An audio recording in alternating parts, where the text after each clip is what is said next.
All right, welcome back to another Way to Wild video. We are still at one of my favorite places, the kitchen next door in Boulder, Colorado. So we're the upstairs. Upstairs, right. Downstairs, we're upstairs. I know. It's pretty close. It's straight over there. It is. Yeah. With one of my favorite bartenders, Riskin, who's talked with us before about so many interesting things. One thing I wanted to talk about is cutting people off, which is a real challenge. I always hated it. I think it's always best if managers do it, but sometimes that's not always possible. And you've been doing this a while, and you might have some great insight into that, and that's why I thought I'd ask you about that. So when do you cut someone off? How do you do it? How do you not get stiffed after you cut them off? How do you know? Yeah, all great questions.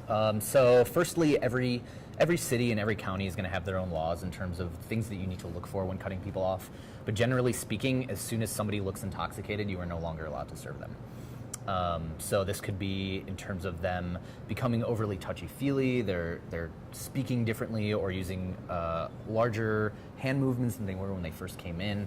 All of these signs, they might be slurring their words or, God forbid, falling asleep at the table. Yeah. All of these signs can lead to us believing that they're intoxicated. And especially now in Colorado with marijuana being legal, it's even harder because if somebody's intoxicated with one, they're technically intoxicated, and so we still can't serve them. And so being able to read your guest from the position of personality and body movements is very important when it comes to knowing the upper limit that somebody's had. So generally speaking, you're only allowed to serve one drink per hour, although we all know that that does not happen. When it comes to actually cutting people off, there are several different ways to do it, but some of them are more aggressive, some of them are more amiable with everybody. But in general, the idea is to make the guest not feel like they are the problem. A lot of times we go up and we cut people off because they're the ones that are harassing another table, or they're being obnoxious, or they're falling over, things like that. And so when we go and we say, well, you can't drink anymore, obviously that's on them. So my approach people really get angry, obviously, as everyone who was watching this who's ever served and never had to deal with this. People take this incredibly personally. Why? I don't know, but it is what it is. I can see that. I would take it personally too, to some extent. I'm out there. I'm trying to have fun with my friends and just having a good time and feeling like I'm within my own tolerance. And then somebody suddenly else is saying, "Hey, you aren't what you think you are." We have to deal with this situation now. And unfortunately, as servers, as restaurants, as bars, there's a law that we have to abide by that we can get in trouble with in various states. There's huge penalties for the waiter, the bartender, the restaurant. It's an important thing. Yeah, absolutely. If a guest comes in here and orders one drink, and then continues to go to other bars and drinks so much that eventually they get in an accident, even though I was the first person to serve the drink and had no involvement in the rest of it, I am still liable because I gave him that drink. So having to approach it from the position of maybe this guest has been somewhere else, maybe this guest is going somewhere else, can also add a tricky dynamic to the position of cutting them off. But again, I find that by approaching them and making them understand that it's nothing personal, but it is what it is, can be very helpful. So usually I'll go up to a guest and I'll let them know, hey, I can tell that you've had a little bit to drink. Unfortunately, I can't serve you anymore at this time. I would love to grab you some food on the house if you're interested, or we can just wait it out and see how that goes. I'll always try and help a guest to understand that it's not my position or it's not my call, it's the law. We're trying to make sure that he stays safe. We're trying to make sure that we stay safe. We don't want anything to happen adversely throughout the course of this person's evening. And so we're going to make sure that everything is on par for the way that it should be. Usually recommending food, recommending water, helping them, get a ride home if they need it can be very nice and very hospitable, I think. But for me, it's always about helping them to understand that I understand their position, that I recognize where they're coming from, but that it's unfortunately beyond my control. And a lot of people understand that. If you offer them, say, I'll grab you a grilled cheese, on the house, I feel really bad about this, and a lot of people can be really cool about that. Sometimes they'll leave, sometimes they'll, get the check and not tip you very well because of it, and that's just something that sometimes is unavoidable. Regardless of how I approach somebody, they are always going to approach me or return usually the way that they want to. So if they're belligerent and angry, no matter how nice I am to them, they're going to come at me angry anyway. So some of it's just diffusing that. And a lot of times you can also go to friends at the table. Let's say this person that you need to cut off goes to the bathroom, and I would go up to the table and say, hey, just so you know, I'm going to have to cut this guy off. He's had too much. Hope you understand. And almost always the friends are like, we totally get it. We see what he's doing. You know, we need to deal with this as well. So for me, it's always about making sure that they recognize that it's not personal, that it's the law, that these are the steps that we have to take given this situation. Doing your best to alleviate it by offering them food or water or non-alcoholic drinks or some other form of way for them to occupy their time, I suppose. And then just making sure they stay safe and yeah, just being hospitable and friendly, and you know, it's a tough situation, but it's something that, you know, unfortunately, it's part of the job. So yeah, I would say as a server or a bartender, if you have to cut people off, be confident and stand by yourself. If you feel like it's at the point where the guest is being belligerent or very obnoxious, you know, feel free to get a manager if you need to. And in most restaurants, you're going to have to talk to a manager about it anyway and let them know that this is occurring. And I think it's a good idea to do that as a first step before you do anything. Don't take any responsibility upon yourself. Absolutely. Get the backing of management.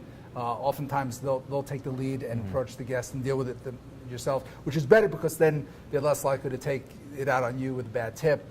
But it's something you don't have to deal with. But if you do have to deal with it, you know, sometimes manager isn't around. It's really helpful.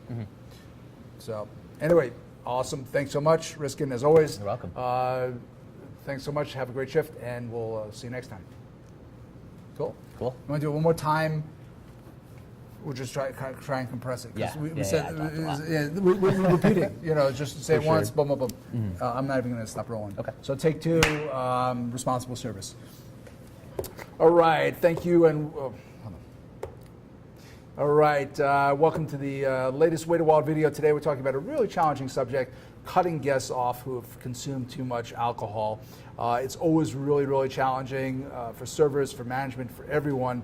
And Riskin, who's been doing this for a while, he's been in a few videos talking about alcohol service and things like that. And I thought he'd be a great resource to talk to about this and perhaps give some tips about how to read the guests, you know, when to know they've had too much, and maybe some steps that you can take to ease the challenge of cutting someone off. So Riskin, obviously this is something we all experience. What are some signs when you know someone's had too much to drink?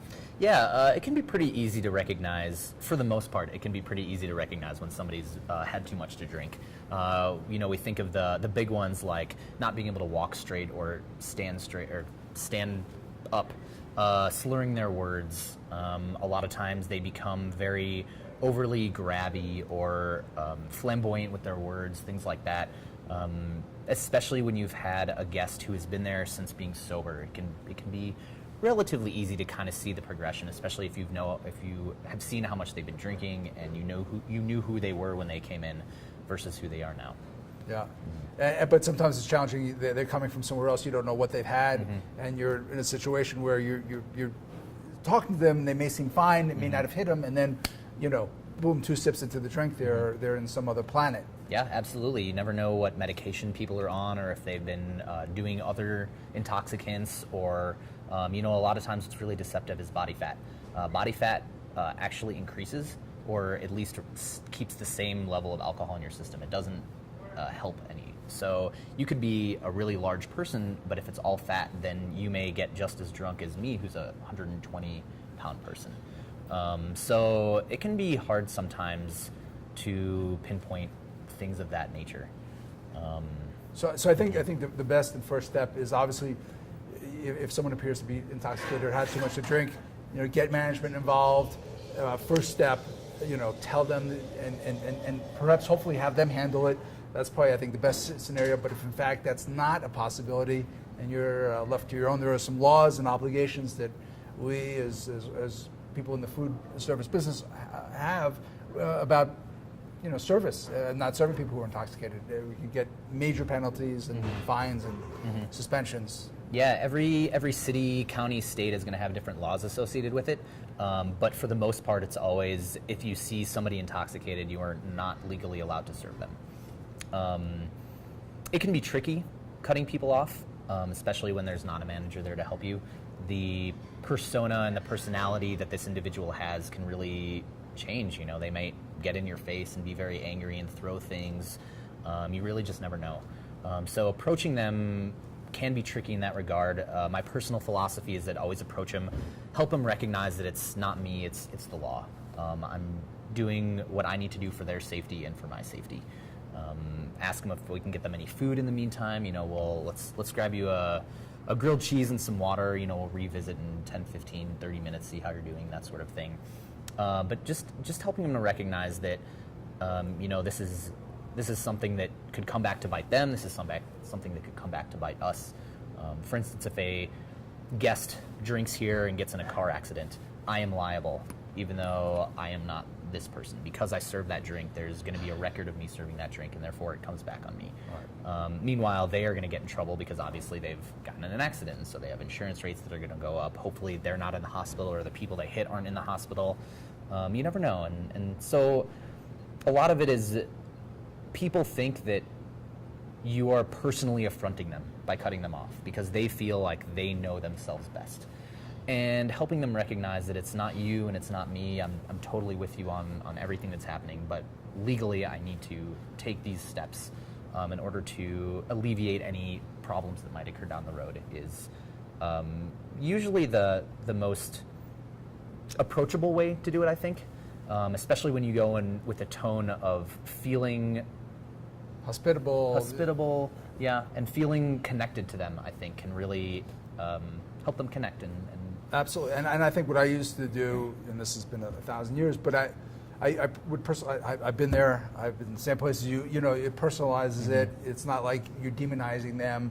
We're all guilty, and you know, you're just trying to help them out. Arranging transportation, I think, is essential. If someone has had too much to drink, much better to get them home safely in an Uber or something like that than have them, you know, drive and as you mentioned, you know, get in an accident and hurt themselves or hurt somebody, you know, God forbid. And in a lot of states, it's actually a legal requirement to call them a ride if necessary. So, for instance, if they were here at the upstairs and I knew that they were planning on driving or I didn't really know what was going on afterwards, I would have to inquire, how are you getting home, or what are your next steps here? And then I can help them figure out what their next moves are, so then I can figure out what my next moves will be. Right. Yeah, and different restaurants have different policies, whether they you know, pay for that ride or they just arrange that ride or what have you. But really helpful stuff. It's such an important issue. I mean, you know, so many people die every year, and there really is, you know, some level, there's a complete responsibility, but you know, no one wants that to happen. We all want to have a good time, get home safely, and that's what it's all about. So, as always, thank you very much. Of course, Thanks thank you for watching. Have a great shift. We'll see you next time.